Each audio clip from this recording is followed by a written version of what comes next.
All right. And action. I have a confession to make.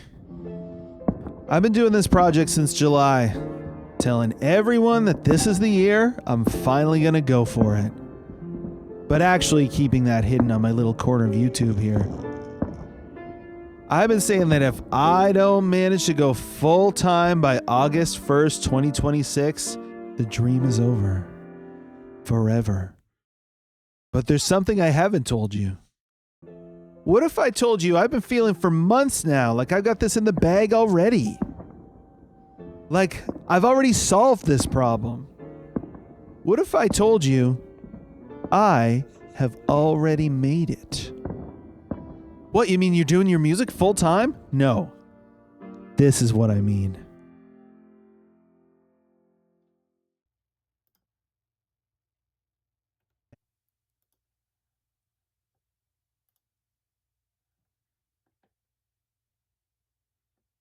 Are we going to clap?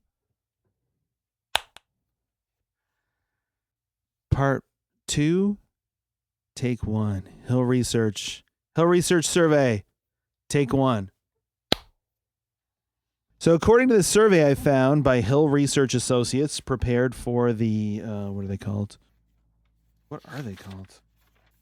CWC?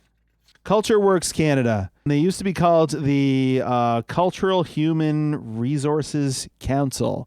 I will be honest, I've never heard of this group before. Their new rebrand is going to serve us better. They operate out of a co-working space in Ottawa, or care of Impact Hub Ottawa.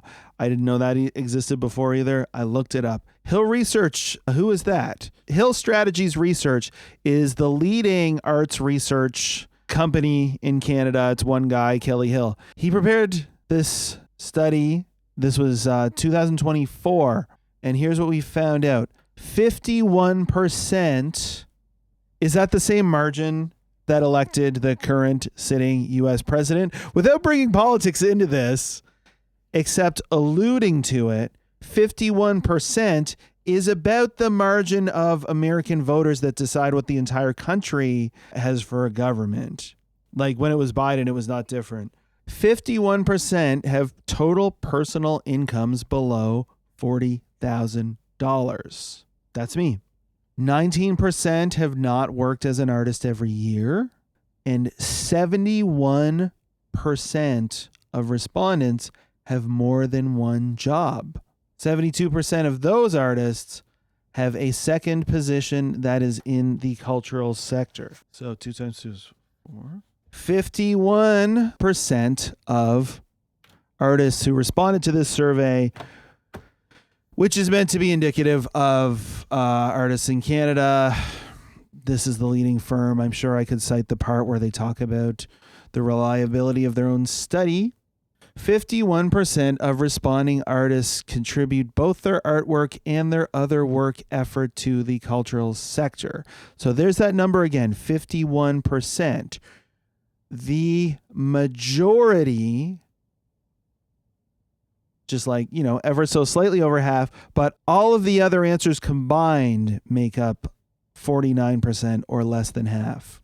The norm is to be a working artist with a second job doing arts administration and making less than $40,000 a year. If you are a working artist in Canada, that is what your professional life looks like.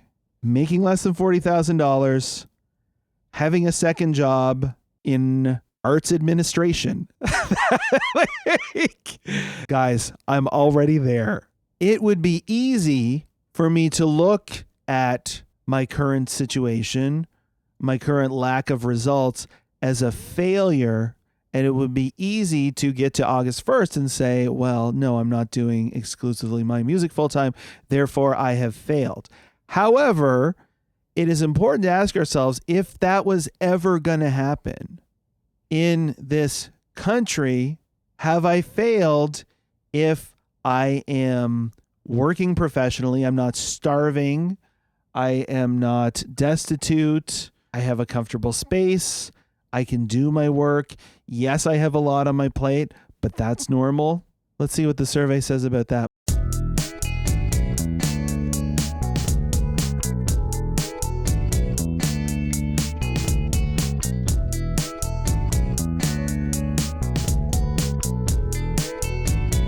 Most artists are self-employed.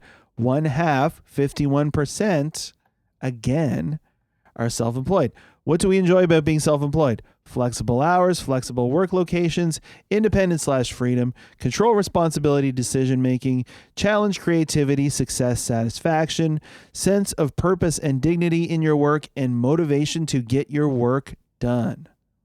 Work-life balance was perceived to be roughly similar between self-employment and employed positions.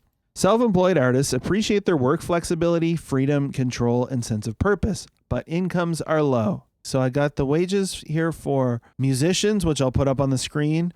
So here in New Brunswick, we can see that the median annual income per year for a musician is $34,000. Therefore, if I am a musician making $34,000, that's what it is. Like, that is making it.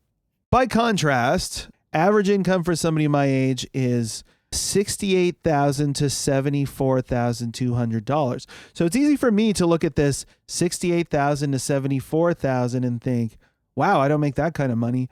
Therefore, I'm failing. But when I look at the income for people in my industry, it's $34,000.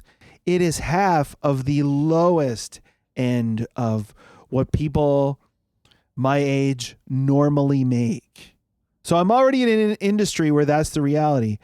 Would I make more money if I moved somewhere that's busier? Not necessarily. If I move to Ontario, I make an extra $3,561 a year, but my cost of living has probably risen by more than $3,000. A school teacher in New Brunswick, they make on average, let me see, for primary, secondary teachers, according to Statistics Canada, around $55,528. So that's still less than the average, but it's more than I make. That was 2022, 2023. According to the Job Bank in late 2025, there's a median hourly wage of $41.03 for approximately $80,000 a year for secondary teachers. I will tell you, $80,000 a year sounds pretty good, but is there a clear answer here as to what I should do professionally? No. Having made this commitment, I'm going to continue on my path until the deadline, and then I guess we'll reassess. Hey, there's my other camera. I forgot it was even there this whole time. Wow. Then I guess we can reassess. So the question then that all this begs is, what is success? Tune in next week for my answer.